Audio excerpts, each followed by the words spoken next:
வணக்கம். ஃபோஸ்டஸ் எட்கேஸ் வழங்கும் தமிழ்நாடு 360க்கு உங்களை வரவேற்பது நான் சலோமி. தமிழகத்தில் உள்ள அனைத்து மாவட்ட நிகழ்வுகளையும் விரிவாக பார்ப்பதற்கு முன் தலைப்புச் செய்திகளை பார்க்கலாம்.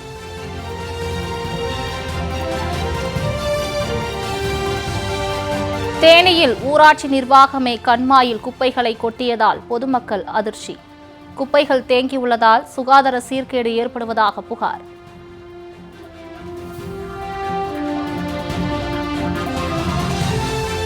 பழனியில் இறந்த மூதாட்டியின் உடலை ஆற்றின் வழியாக தூக்கி சென்ற உறவினர்கள். வெள்ளத்தில் தரைப்பாலம் உடைந்ததால் நேர்ந்த அவலம்.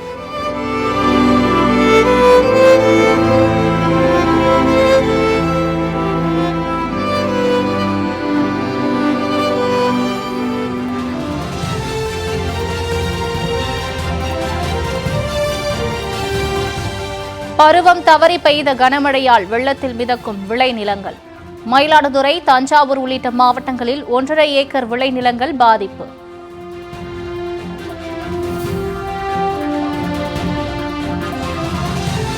வந்தவாசியில் பொது இடங்களில் கூட்டம் கூட்டமாக சுற்றித் திரியும் தெருநாய்கள். சாலையில் செல்வோரை தெருநாய்கள் துரத்தி கடிப்பதால் பொதுமக்கள் பீதி.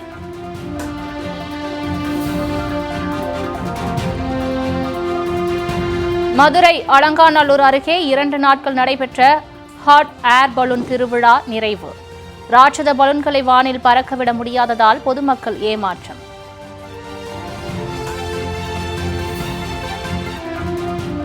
கனமழை எதிரொலியாக சின்ன வெங்காயம் விலை கிடுகிடு உயர்வு.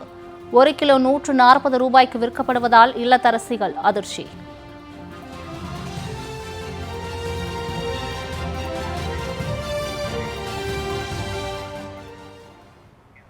இனி விரிவான செய்திகளை பார்க்கலாம். வேலியே பயிரை மேய்வதைப் போல தேனி மாவட்டத்தில் ஊராட்சி நிர்வாகமே குப்பைகளை கண்மாயில் கொட்டி வருவதால் பொதுமக்கள் அதிர்ச்சி அடைந்துள்ளனர். தேனி மாவட்டம் பெரியகுளம் அருகே உள்ள அழகர் சாமிபுரம் பகுதியில் 50 ஏக்கர் பரப்பளவு கொண்ட செட்டிக்குளம் கண்மாய் அமைந்துள்ளது. சுமார் 500 ஏக்கர் விளைநிலங்களுக்கு இந்த கண்மாய் நீர் ஆதாரமாக விளங்கி வருகிறது. இந்நிலையில் அழகர் சாமிபுரம் பகுதியில் கீழவடகரை ஊராட்சி சார்பில் சேகரிக்கப்படும் அனைத்து குப்பைகளும் செட்டிக்குளம் கண்மாயில் கொட்டப்படுகிறது. இதனால் பசுமையான கண்மாய் தற்போது பாசி படர்ந்த குப்பை மேடாக மாறியுள்ளது. குப்பைகள் தேங்கியுள்ளதால் நீர் மாசுபடுவது மட்டுமின்றி பெரும் சுகாதார சீர்கேடு ஏற்படும் சூழல் உருவாகியுள்ளதாக அப்பகுதி மக்கள் குற்றம் சாட்டுகின்றனர். கண்மாயை உடனடியாக சுத்தம் செய்து குப்பைகளை முறையாக மறுசுழற்சி செய்யுமாறு கீழவடகரை ஊராட்சி நிர்வாகத்தை அப்பகுதி மக்கள் வலியுறுத்தியுள்ளனர்.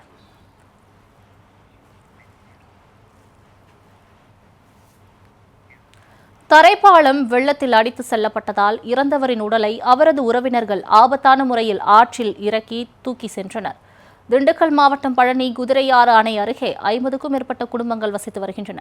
இந்நிலையில் கடந்த மாதம் பெய்த கனமழையால் அணைக்கு அருகே கட்டப்பட்டிருந்த தரைப்பாலம் வெள்ளத்தில் அடித்து செல்லப்பட்டது. சேதமடைந்த தரைப்பாலத்தை சீரமைக்க பொதுப்பணித்துறை அதிகாரிகள் இதுவரை நடவடிக்கை எடுக்காத நிலையில் அணை கிராமத்தை சேர்ந்த கச்சம்மாள் என்ற 70 வயது மூதாட்டி இயற்கை எய்தினார். சுடுகாட்டுக்கு செல்ல பாதை இல்லாததால் மூதாட்டியின் உடலை அவரது உறவினர்கள் சேதமடைந்த தரைப்பாலத்தின் வழியாக தூக்கிச் சென்றனர். இனியும் இந்த அவலம் தொடராமல் இருக்க தரைப்பாலத்தை சீரமைக்குமாறு பொதுப்பணித்துறை அதிகாரிகளுக்கு கிராம மக்கள் வேண்டுகோள் விடுத்துள்ளனர்.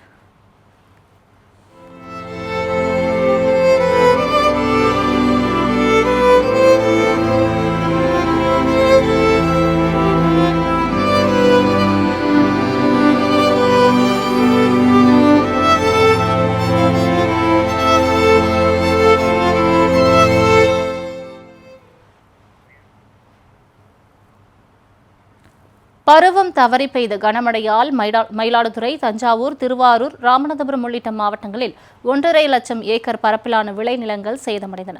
மயிலாடுதுறை மாவட்டத்தில் காவிரி நீர் மற்றும் நிலத்தடி நீரை பயன்படுத்தி சுமார் 1,70,000 ஏக்கரில் சம்பா நெற்பயிர்கள் சாகுபடி செய்யப்பட்டது. பொங்கல் பண்டிகை நிறைவடைந்ததை தொடர்ந்து விவசாயிகள் அறுவடை பணிகளில் தீவிரமாக ஈடுபட்டு வருகின்றனர். இந்நிலையில் மயிலாடுதுறையில் கடந்த 2 நாட்களாக 10 சென்டிமீட்டருக்கு மேல் கனமழை பெய்தது. இதனால் செம்மனார் கோவில், குத்தாலம், மணல்மேடு, கோடங்குடி போன்ற இடங்களில் அறுவடைக்கு தயாராக இருந்த நெற்பயிர்கள் வயலில் மூழ்கின. விளைநிலங்களை மழைநீர் சூழ்ந்துள்ளதால் அறுவடை இயந்திரங்களை வயலில் இறக்கி அறுவடை செய்ய முடியாத நிலை ஏற்பட்டுள்ளது. பாதிக்கப்பட்ட பயிர்களை உடனடியாக ஆய்வு செய்து உரிய இழப்பீடு வழங்குமாறு தமிழக அரசுக்கு விவசாயிகள் கோரிக்கை விடுத்துள்ளனர். வயல்லாம் பார்த்து கருணாநிதிக்கு மறுநாள் அறுக்க வேண்டிய சைடெல்லாம் அறுத்து போட்டு அறுக்கிறது மாரி இருந்துச்சு. இந்த மானை வந்து இவ்வளோ இது பண்ணிட்டு எந்த விதமான மூலதானமும் எங்களுக்கு கிடையாது. நாங்கள் அடுத்த கட்டத்துக்கு போகிறதுக்கு எங்களுக்கு இருக்கும். சாப்பாடு கூட எந்த விதமான இதுவும் இல்லாமல் கஷ்டப்பட்டு நிற்கிறோம். ஒன்றும் செய்ய வேணாம். இதுக்குள்ள நிவாரணம் ஒரு ஏக்கருக்கு 40,000 ரூபா கொடுத்தா தான் எங்களால் நிவர்த்தி பண்ண முடியும். நீங்கள் இந்த மிஷினுக்கு அரசாங்கம் பார்த்து உடனே இந்த மிஷினை ஃப்ரீயாக எங்களுக்கு கொடுத்து இந்த அறுப்பாறுக்கிறதுக்கு ஒரு இது பண்ணுனா எங்களுக்கு புண்ணியமாக இருக்கும். 2வது இழப்பீடும் இந்த இன்சூரன்ஸும் கிடைக்கிறதுக்கு வழிவகை செய்யறதாம கேட்டுக்கிறோம்.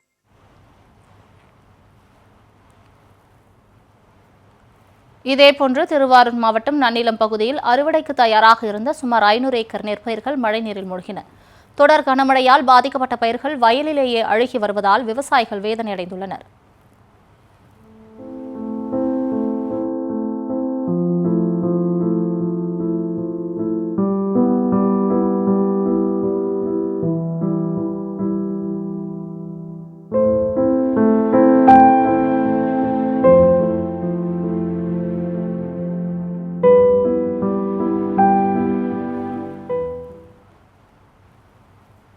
ராமநாதபுரம் மாவட்டத்தில் கடந்த 2 நாட்களாக கனமழை பெய்தது. இதனால் திருவாடனை, RS மங்கலம் உள்ளிட்ட இடங்களில் பயிரிடப்பட்டிருந்த 78,000 ஹெக்டேர் நெற்பயிர்கள் மழைநீரில் மூழ்கின.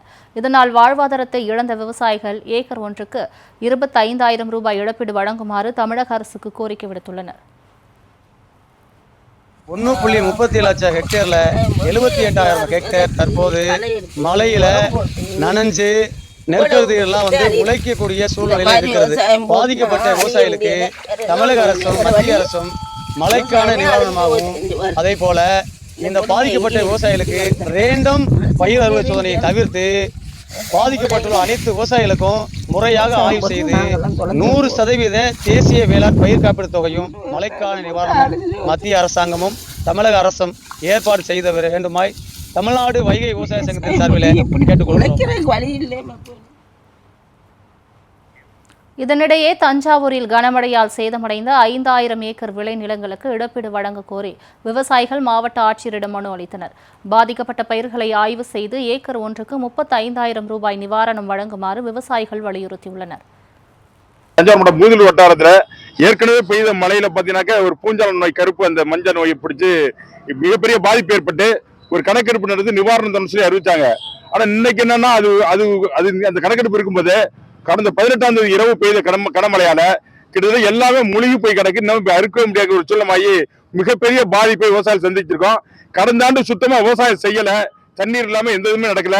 இந்த ஆண்டு நடைபெற்று இருக்கிறதுக்கும் பாத்தீங்கன்னாக்க மிகப்பெரிய செலவு செய்து கடன் வாங்கி செலவு செய்து இன்னைக்கு விவசாயம் செஞ்சிருக்கோம். ஆனா இந்த மிகப்பெரிய பாதிப்புல இருந்து தப்பிக்க முடியுமா இன்னைக்கு விவசாயிகள் எல்லாருமே ஒரு கண்ணீரோடு இருக்கிற சூழ்நிலை பார்க்க முடியுது. அதனால உடனடியாக ஒரு புதிதாக ஒரு கணக்கெடுப்பு நடத்தணும். அந்த விவசாயிகளுக்கு முற்றிலுமாக பாதிக்கப்பட்ட விவசாயிகளுக்கு ஏக்கருக்கு குறைந்தபட்சம் ஒரு 35,000 ரூபாயாவது நிதி ஒதுக்கணும். வந்தவாசியில் கூட்டம் கூட்டமாக சுற்றித் திரியும் தெருநாய்களால் பொதுமக்கள் அச்சமடைந்துள்ளனர். திருவண்ணாமலை மாவட்டம் வந்தவாசி நகராட்சியில் தெருநாய்களின் தொல்லை நாளுக்கு நாள் அதிகரித்து வருகிறது.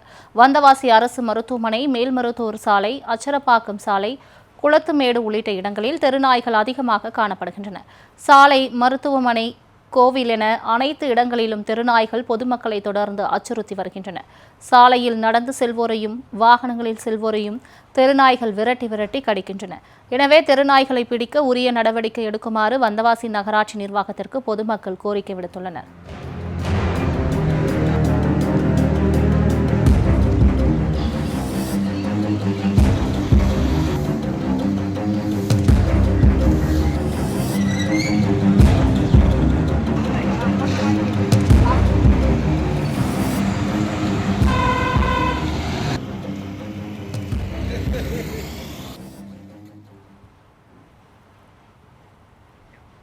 மதுரை அலங்காநல்லூர் அருகே ஹாட் ஏர் பலூன் திருவிழாவில் பலூன்களை பறக்கவிடும் முயற்சி தோல்வியடைந்ததால் பொதுமக்கள் ஏமாற்றம் அடைந்தனர். மதுரை மாவட்டம் அலங்காநல்லூர் அருகே உள்ள கீழக்கரை கலைஞர் நூற்றாண்டு ஏறு தழுவுதல் அரங்கில் ஹாட் ஏர் பலூன் திருவிழா கடந்த 2 நாட்களாக நடைபெற்றது. இந்த திருவிழாவிற்கான அனைத்து டிக்கெட்களும் விற்று தீர்ந்த நிலையில் பல்வேறு நாடுகளிலிருந்து ஹாட் ஏர் பலூன்கள் கீழக்கரைக்கு கொண்டு வரப்பட்டன. இந்நிலையில் அங்கு காற்றின் வேகம் அதிகரித்ததன் எதிரொலியாக நேற்று முன்தினம் ராட்சத பலூன்களை பறக்கவிட முடியாமல் போனது. விழாவின் 2ஆம் நாளன்று 6 ராட்சத பலூன்களை பறக்கவிட ஊழியர்கள் முயற்சித்த நிலையில் ஒரே ஒரு பலூன் மட்டும் வானில் பறந்தது.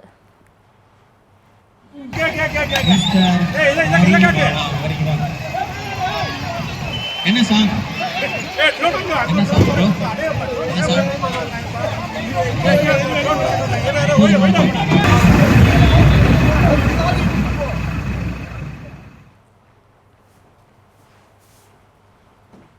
பலூன் திருவிழாவை நினைத்தபடி பார்க்க முடியாமல் ஏமாற்றம் அடைந்த பொதுமக்கள் ஏறு தழுவுதல் அரங்கில் நடைபெற்ற கிராமிய கலை இசை நிகழ்ச்சி, விளையாட்டுப் போட்டி போன்றவற்றை கண்டு ஆறுதல் அடைந்தனர்.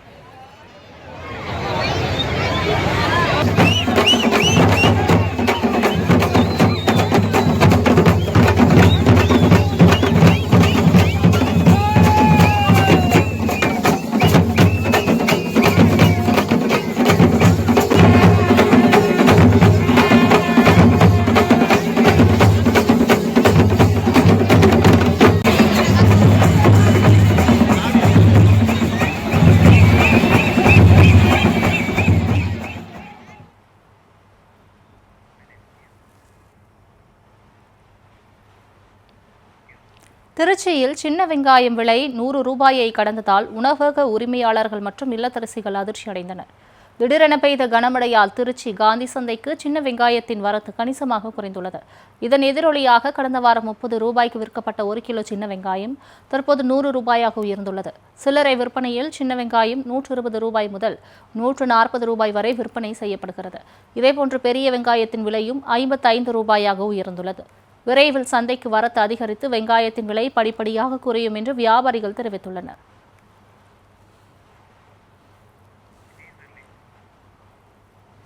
தோல் தொழிற்சாலைகளின் விதிமீறல்களை அதிகாரிகள் தடுக்காததால் பால் வார்த்த பாலாறு பாழாகி வருவதாக விவசாயிகள் குற்றம் சாட்டியுள்ளனர்.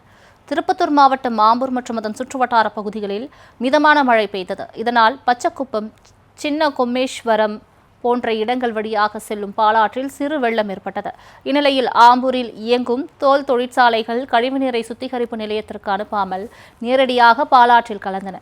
இதனால் பாலாற்றில் செல்லும் தண்ணீரில் ரசாயன நுரை குவியலாக காணப்படுகிறது. ரசாயனம் கலந்த நீரால் நிலத்தடி நீரும் விவசாயமும் பாதிக்கப்படுவதாக ஆம்பூர் பகுதி மக்கள் வேதனை தெரிவிக்கின்றனர்.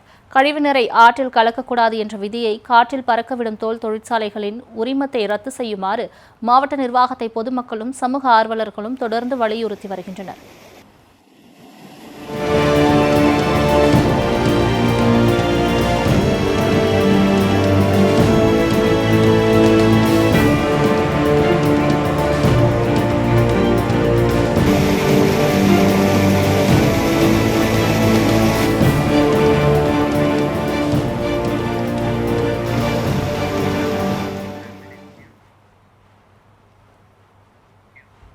செங்கம் பகுதியில் சமூக விரோதிகள் மற்றும் மது பிரியர்களின் புகலிடமாக மாறி வரும் சிறுவர் பூங்காவை மீட்டெடுக்குமாறு பொதுமக்கள் கோரிக்கை விடுத்துள்ளனர். திருவண்ணாமலை மாவட்டம் செங்கம் நகர் பகுதியில் 2007ஆம் ஆண்டு சிறுவர் பூங்கா அமைக்கப்பட்டது. பேரூராட்சி நிர்வாக முறையான பராமரிப்பு பணிகளை மேற்கொள்ளாததால் பூங்காவில் உள்ள இருக்கை, சறுக்கு மரம், ஊஞ்சல் போன்ற விளையாட்டு உபகரணங்கள் சேதமடைந்தன. பூங்கா முழுவதும் புதர்கள் மண்டி காணப்படுவதால் பொதுமக்கள் யாரும் அங்கு செல்வதில்லை. இதனையடுத்து சிறுவர் பூங்கா 24 மணி நேரமும் மது பிரியர்களுக்கு கட்டணமில்லாத பாராக மாறியுள்ளது. பூங்காவில் எங்கு பார்த்தாலும் மது பாட்டில்கள், தண்ணீர் குவளைகள், தடை செய்யப்பட்ட போதைப் பொருட்கள் சிதறி கிடக்கின்றன. சிறுவர்கள் பயன்படுத்தும் வகையில் இப்பூங்காவை பேரூராட்சி நிர்வாகம் விரைந்து சீரமைத்து தர வேண்டும் என பொதுமக்கள் கேட்டுக் கொண்டுள்ளனர். தற்போது இங்கே விளையாட்டு பூங்காவாக செயல்படாமல் மது பிரியர்கள் பூங்காவாக செயல்பட்டு வருகிறது. எனவே இதனை உடனடியாக பேரூராட்சி நிர்வாகம் தலையிட்டு, மாவட்ட ஆட்சியர் நிர்வாகம் தலையிட்டு இந்த நகர்ப்புற மாணவர்களுக்கும் இளைஞர்களுக்கும் ஒரு நல்ல ஒரு விளையாட்டு பூங்காவாக அமைத்து தரும்படியும் மாவட்ட ஆட்சியர் நிர்வாகத்தையும் தேர்வுநிலை பேரூராட்சியும் கேட்டுக்கொண்டு மக்கள் சமூக பாதுகாப்பு சங்கத்தின் சார்பில் கேட்டுக்கொள்கிறோம். நன்றி, வணக்கம். திருவண்ணாமலை அண்ணாமலையார் கோவிலில் 3.5 கிலோ தங்க நகைகளை அணிந்து நடமாடும் நகைக்கடை போல் வந்த தொழிலதிபர் சுவாமி தரிசனம் செய்தார். பஞ்சபூத ஸ்தலங்களில் அக்னிஸ்தலமாக விளங்கும் அண்ணாமலையார் கோவிலில் நாள்தோறும் ஆயிரக்கணக்கான பக்தர்கள் சுவாமி தரிசனம் செய்து வருகின்றனர். இந்நிலையில் விஜயவாடாவை சேர்ந்த தொழிலதிபர் சாம்பசிவராவ் இக்கோவிலுக்கு வந்தார். இவர் தனது உடலில் 3.5 கிலோ எடையிலான தங்க நகைகளை அணிந்து வந்து தரிசனம் செய்தார்.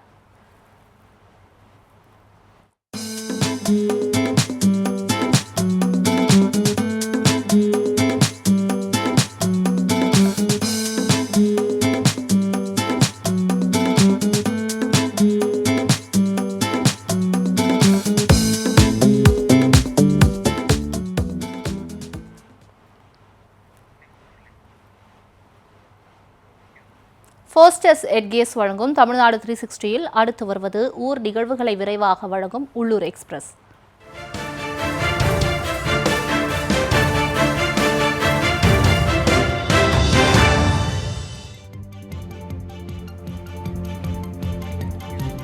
கோவில்பட்டி நகராட்சியுடன் மந்தித்தோப்பு, நாலாட்டின்புதூர், இனாம், மணியாச்சி, பாண்டவர் மங்கலம் உள்ளிட்ட 7 ஊராட்சிகள் இணைக்கப்பட உள்ளது. இதற்கான அறிக்கை வெளியான நிலையில் ஊராட்சிகளை நகராட்சியுடன் இணைக்க கிராம மக்கள் கடும் எதிர்ப்பு தெரிவித்துள்ளனர். நகராட்சியுடன் இணைக்கும் போது ஊராட்சியில் நடைபெற்று வரும் 100 நாள் வேலை திட்டம் ரத்து செய்யப்படுவதுடன் நகராட்சி வரி விதிப்பு காரணமாக ஏழை எளிய மக்கள் பாதிக்கப்படும் நிலை உள்ளதால் கிராம மக்கள் எதிர்ப்பு தெரிவித்து வருகின்றனர். இதனால் ஊராட்சிகளை நகராட்சியுடன் இணைக்கும் முயற்சியை கைவிட வலியுறுத்தி கிராம மக்கள் கோட்டாட்சியர் அலுவலகத்தை முற்றுகையிட்டு காத்திருப்பு போராட்டத்தில் ஈடுபட்டனர்.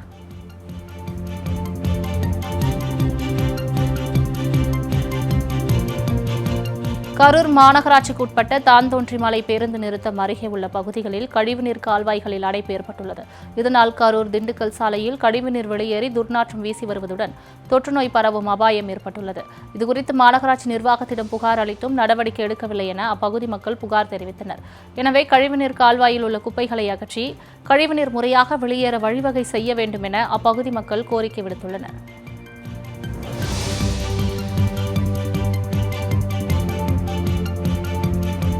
திருப்பத்தூர் மாவட்டம் வாணியம்பாடியில் பேரூராட்சிக்கு சொந்தமான குப்பை சேகரிக்கும் வாகனம் பழைய இரும்பு கடையில் எடைக்கு போடப்பட்டதால் பொதுமக்கள் அதிர்ச்சி அடைந்துள்ளனர். வாணியம்பாடி சட்டமன்ற தொகுதிக்குட்பட்ட ஆலங்காயம் பேரூராட்சியில் தூய்மை பணியாளர்கள் 3 சக்கர சைக்கிளில் சென்று குப்பைகளை சேகரித்து வருகின்றனர். இந்த வாகனம் பழைய இரும்பு கடையில் எடைக்கு போடப்பட்டுள்ள நிலையில் சம்பந்தப்பட்ட அதிகாரிகள் மீது நடவடிக்கை எடுக்குமாறு பொதுமக்கள் வேண்டுகோள் விடுத்துள்ளனர்.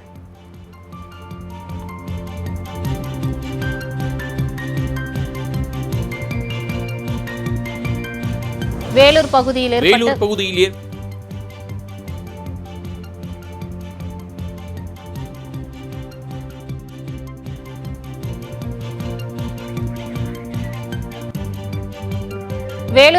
ஏற்பட்ட கடும் பனிப்பொழிவால் வாகன ஓட்டிகள் மற்றும் பொதுமக்கள் அவதிக்குள்ளாகினர்.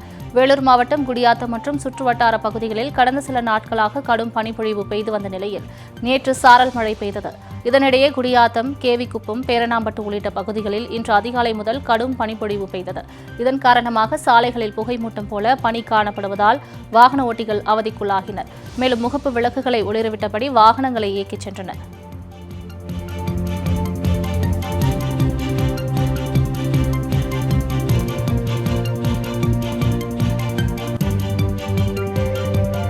மதுரை மாவட்டம் சோழவந்தான் அருகே உள்ள அரசமரத்துப்பட்டி கிராமத்தில் உள்ள மந்தையம்மன் கோவிலில் கும்பாபிஷேக விழா வெகு விமர்சையாக நடைபெற்றது.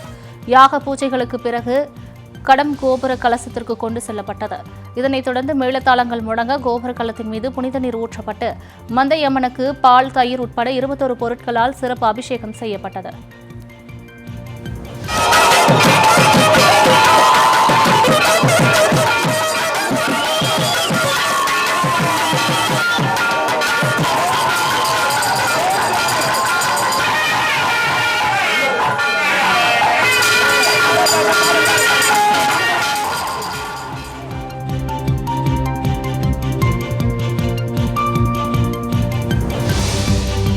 ராமேஸ்வரத்தில் நேற்று 9 சென்டிமீட்டர் கனமழை பதிவாகியுள்ளது. இந்நிலையில் ராமநாத சுவாமி திருக்கோவிலை சுவாமி தரிசனம் செய்ய சென்ற பக்தர்கள் அக்னி தீர்த்த கடலில் புனித நீராடினர். அப்போது மழை பெய்ததால் பக்தர்கள் ஆங்காங்கே உள்ள கடைகளில் தஞ்சமடைந்தனர். அப்போது சிலர் பாட்டு பாடியும் ஒயிலாட்டமாடியும் உற்சாகமடைந்தனர். இந்த வீடியோ சமூக வலைதளங்களில் வைரலாகி வருகிறது.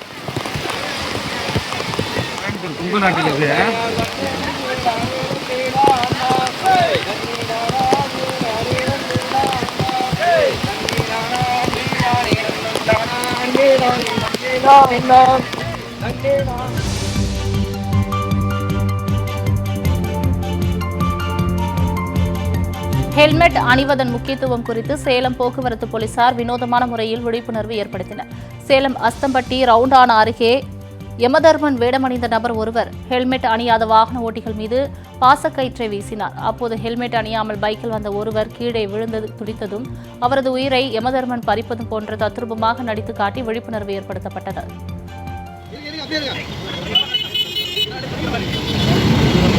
அதிக வேகம் போகக்கூடாது, குடிச்சிட்டு வண்டியை ஓட்டக்கூடாது.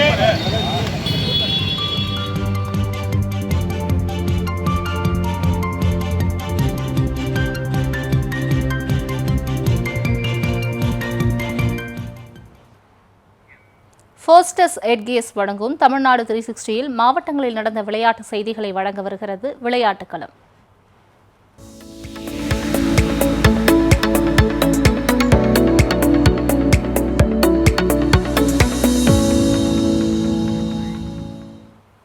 மதுராந்தகத்தில் நடைபெற்ற மாவட்ட அளவிலான கிரிக்கெட் போட்டியில் மதுராந்தகம் அணி வெற்றி பெற்று கோப்பையை தட்டிச் சென்றது. செங்கல்பட்டு மாவட்டம் மதுராந்தகம் அருகே உள்ள நெல்வாய் கிராமத்தில் 30ஆம் ஆண்டு மாவட்ட அளவிலான கிரிக்கெட் போட்டி நடைபெற்றது. 11 ஸ்டார் கிரிக்கெட் கிளப் கமலக்கண்ணன் தலைமையில் நடைபெற்ற போட்டியில் மதுராந்தகம், தச்சூர், பழையனூர், செங்கல்பட்டு உள்ளிட்ட பல்வேறு பகுதிகளைச் சேர்ந்த கிரிக்கெட் வீரர்கள் பங்கேற்றனர். இறுதிப் போட்டியில் நெல்வாய் மற்றும் மதுராந்தகம் அணிகள் மோதின. இதில் மதுராந்தகம் அணி வெற்றி பெற்று முதல் பரிசை தட்டிச் சென்றது. வெற்றி பெற்ற அணிகளுக்கு முதல் பரிசாக 30,000 ரூபாய் ரொக்க பணமும், இரண்டாம் பரிசாக 15,000 ரூபாய், மூன்றாம் பரிசாக 5,000 ரூபாய் ரொக்க பரிசு மற்றும் கோப்பைகள் வழங்கப்பட்டன.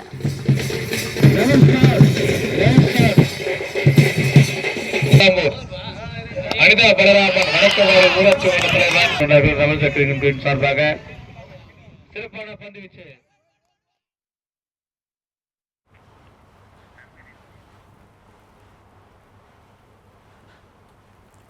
திருவாரூரில் சேரும் சகதியுமாக இருந்த சாலையால் போதைப்பொருள் விழிப்புணர்வுக்கான மினி மாரத்தான் போட்டியை நடத்துவதில் சிரமம் ஏற்பட்டது.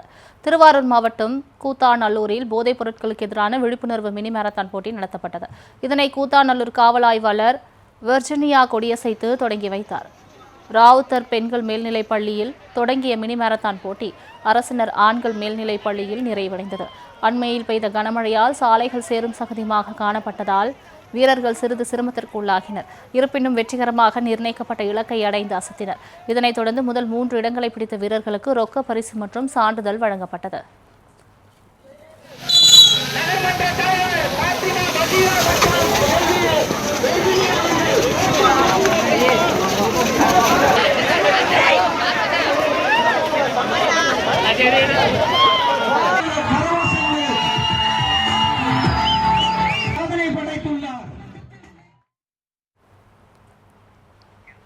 தமிழர்களின் பாரம்பரிய தற்காப்பு கலையான அடிமுறையை பள்ளி கல்லூரிகளில் பாடத்திட்டமாக கொண்டு வருமாறு தமிழக அரசுக்கு பயிற்சியாளர்கள் கோரிக்கை வைத்துள்ளனர். நாகர்கோவில் அண்ணா விளையாட்டு அரங்கில் மாநில அளவிலான அடிமுறை தற்காப்பு கலை போட்டி நடைபெற்றது. சென்னை, திருச்சி, கோவை, மதுரை, நெல்லை, திண்டுக்கல் உள்ளிட்ட 18 மாவட்டங்களைச் சேர்ந்த 500க்கும் மேற்பட்ட வீரர்கள் இப்போட்டியில் கலந்து கொண்டனர். ஒற்றைச்சுவடு, அங்கச்சுவடு, சிலம்பம், மான்கொம்பு, கைப்போர் முறை, மல்யுத்தம், குஸ்தி போன்ற போட்டிகளில் வீரர்கள் பங்கேற்று தங்களது திறமையை வெளிப்படுத்தினர். அடிமுறை கலை மனிதனை உற்சாகப்படுத்தி நீண்ட நாள் ஆரோக்கியத்துடன் வாழ வழிவகை செய்வதாக போட்டி ஏற்பாட்டாளர்கள் தெரிவித்துள்ளனர். குறிப்பா மற்ற தற்காப்பு கலைகள்ல இல்லாத சிறப்பம்சம் இந்த வர்மக்கலை, அடிமுறை கலைகள்ல என்ன இருக்குன்னு பாத்தீங்கன்னா, நம்ம விளையாடும் போதே தொடையை தட்டி விளையாடுவோம், கையை தட்டி விளையாடுவோம், காலை தூக்கி அடிச்சு கையில அடிச்சு விளையாடுவோம். இந்த மாதிரி எல்லாம் நம்ம உடம்பையே நம்ம தட்டி தட்டி விளையாடும் போது முக்கியமா இருக்கக்கூடிய வர்ம புள்ளிகள் எல்லாமே அது இயல்பாகவே இயங்க ஆரம்பிச்சிடும். உடம்புக்கு நன்மை தரக்கூடியது. நம்ம சுறுசுறுப்பா இருக்கிறதுக்கு என்னென்ன புள்ளிகளை இயக்கணும், சிந்திக்கும் திறன், செயல்படும் திறன், இதெல்லாம் அதிகப்படுத்துறதுக்கு நம்ம என்ன மாதிரிப்பட்ட புள்ளிகளை இயக்கணும், உடம்புல நோய் நொடி, அதாவது உள்ளுறுப்பு சார்ந்த ஆர்கன்ஸ் சொல்றோம்ல, அந்த மாதிரி உள்ளுறுப்புகள் சார்ந்த, சுரப்பிகள் சார்ந்த எந்த பிரச்சனையுமே வராம இருக்கிறதுக்கு முக்கியமாட்டு வாதம், பித்தம், கபம் அப்படின்னு சொல்லுவோம். அந்த 3ஐயும் சமநிலைப்படுத்தக்கூடிய வர்ம புள்ளிகள்லாம் நம்ம இந்த விளையாட்டின் மூலமாட்டே தூண்டுவதனால உடம்புல எந்த நோய் நொடிகளுமே வராது.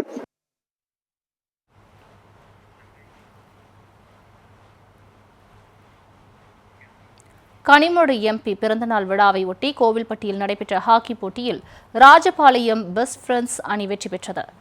தூத்துக்குடி பாராளுமன்ற உறுப்பினர் கனிமொழி பிறந்தநாள் விழாவை ஒட்டி தூத்துக்குடி மாவட்டம் கோவில்பட்டியில் தென் மாவட்ட அளவிலான 14 வயதுக்கு உட்பட்டோருக்கான ஹாக்கி போட்டி நடைபெற்றது. இதில் தூத்துக்குடி, திருநெல்வேலி உள்ளிட்ட 8 அணிகள் கலந்து கொண்டு தங்களது திறமையை வெளிப்படுத்தினர். தொடர்ந்து நடைபெற்ற இறுதிப் போட்டியில் 2-0 என்ற கோல் கணக்கில் ராஜபாளையம் ஜெய்பீம் அணியை வீழ்த்தி ராஜபாளையம் பெஸ்ட் ஃப்ரெண்ட்ஸ் அணி வெற்றி பெற்றது. இந்த போட்டியில் சிறப்பு அழைப்பாளராக மத்திய பகுதி ஒன்றிய செயலாளர் பீக்லிஃப்டி முருகேசன் கலந்து கொண்டு வெற்றி பெற்றவர்களுக்கு பரிசுகளை வழங்கினார்.